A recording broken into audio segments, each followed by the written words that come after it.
Hello, awesome people. I hope you are having just a most magnificently awesome day today.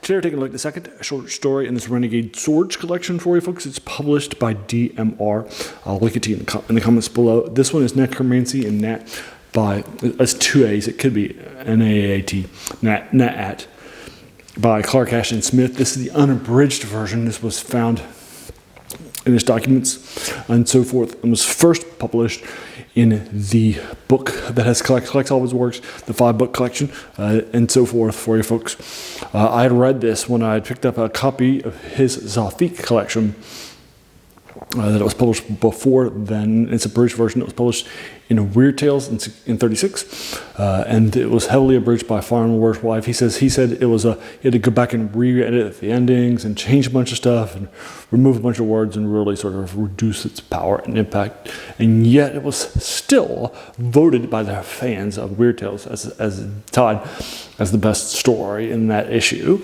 in a poll, with Red Nails by Conan the Barbarian by Robert E. Howard. His sort of his first part of that longer novella, that was a classic to put. That was definitely sort of, it was his final swan song for the Conan stories and so forth. And this was considered by fans at the time tied, even though it was slaughtered. So we're going to be reading the original version. I don't know if the original version is online or not, but I'll try to see if I can just find it to you and so forth. Now, I have read this once, like I said, in the Tsathaggua collections that I read, and I thought that I read this a second time. I remember reading it a second time and then reviewing it for you folks, and this is the abridged version, but it doesn't look like I actually recorded my review. So this will be of the unabridged version, and I haven't recorded the original one for you folks. So there you go. So here's Necromancy and Naat for you folks. Now this is about 29 pages long. I read it last night for the third time, if you will, but the first time as an unabridged short story.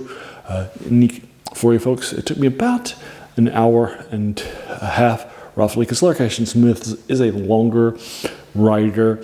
He has had a close to an eidetic memory, so he could read pretty much anything he read before. And he had read when he was a kid a dictionary. And he had a dictionary, so he would regularly use words that he had to get sort of back into the mode. And so it took me about 4 or 5 pages before I was back into a Clark Ashton Smith writing, because he's very unusual. So it took me a little bit of time to get back into this and so forth. And then, it did take me a little longer for me to read it than it probably would have for an oversized collection. I knocked out the 26-page one in about an hour and 5-10 minutes by Robert E. Howard, just as a counter example. But this one's only about 2 pages longer. It took about an extra half hour for me to read. That's just typical for Clark Ashton Smith stuff, longer stuff.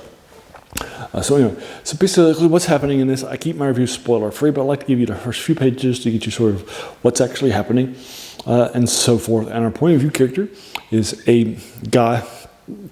He's a nomad from the Barbarian Steppes, and he has him and his group, while he was out hunting, some folks some slaves raided it and captured a bunch of women from his village locally, including his beloved and betrothed.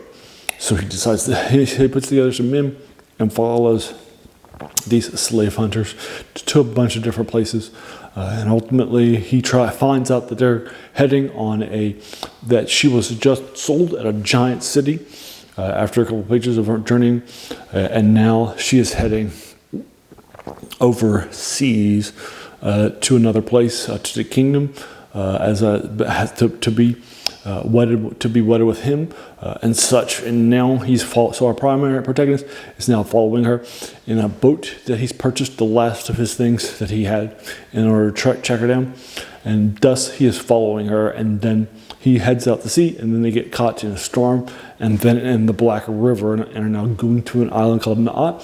That's the title of this. That has a bunch of nasty necromancers that nobody can escape from if they're living. But they have a lot of undead. So that's the basic key concept. Now they're trapped on the river, Black River, in the oceans. It's a never-ending tide that you can't get out of, heading there. So that's the basic, and that's about 4 or 5 pages into the short story of about 20 pages there. So I'll leave it there. What's going to end up happening and such. And so forth. So there you are. That's Necromancy in Naat for you folks, and the title where it comes from for you folks. I like it. I think it's a lot of fun stuff, and I definitely think that this one, it has a very, very dark ending, very Clark Ashton Smith ending, if you will. So that definitely leans into that. Fine. But you shouldn't be. So I would say it's fun, it's interesting, and it's Clark Ashton Smith. It's good stuff. Right, all the stories are good. Right, they're roughly the same quality, and so forth. So I'm going to give this a 7.5 out of 10. I can see why. It can be a little overly dramatic at times, so I can see why Farns was right. And remember, the other one was tied with Rittenhouse, so I can see why he had his points and so forth. But I can also see probably Clark Ashton Smith's push back against him too, and say, hey, look, it's my story. I want to keep my story as my story, and being forced to go back and slaughter it for the editor. I can see both points in it, but I definitely feel that the unabridged version I just read was pretty good and pretty strong stuff. And again, it's a classic for you folks. 7.5 out of 10 for you folks. And it's Clark Ashton Smith, Necromancy, Naat, I don't know, unabridged version for you folks. And there you are. So what did you think about it? Have you read it? If so, let me know what you thought about it. And have you read the unabridged version or the original version that was commonly published at the time? Let me know your thoughts too. And then, just keep it spoiler free for folks that have not read it, who are just hearing about this for the first time. It's set in Tsathaggua, the end of that's the Sword and Sorcery sort of a style of thing. So I'm not sure this one has a lot of sorcery. But anyway, less sword. But basically, what's happening in this is in this world is it's basically a dying Earth, our world, our Earth at its end, if you will. Not unlike Jack Vance's Dying Earth, which inspired it. So that's the key concepts of this, because that's where it's set. So I hope you enjoy this, and if you haven't read it, that's sort of concept for it. All right, so there you are. Have you read this? If so, let me know what you think about it in the comments below. And then if you like this video, why not? Hit the subscribe button, the like button, the bell icon if you're feeling frisky, and then let your friends know. Sword and Sorcery fans like this one, or fantasy fans, Clark Ashton Smith fans, Pulp Era fans, stuff like that, just let them know. And then, as a reminder, this channel is named The Worst Thing About New Books. It's a quote by a French philosopher, Jacques Joubert, who said that the worst thing about them was keeping us from reading the old ones, right? It's definitely an older work from decades ago. Even the unabridged version, that's almost a century old, right? So there you are. And then finally, I want to thank you so much for just taking some time out of your day and investing in watching my video, because we all have so many things, right, that are happening in our lives. So we're pulled in so many different directions. So the fact that you spend this time with me, that's incredibly humbling. And I appreciate it so much. So thanks again, and have an amazing day.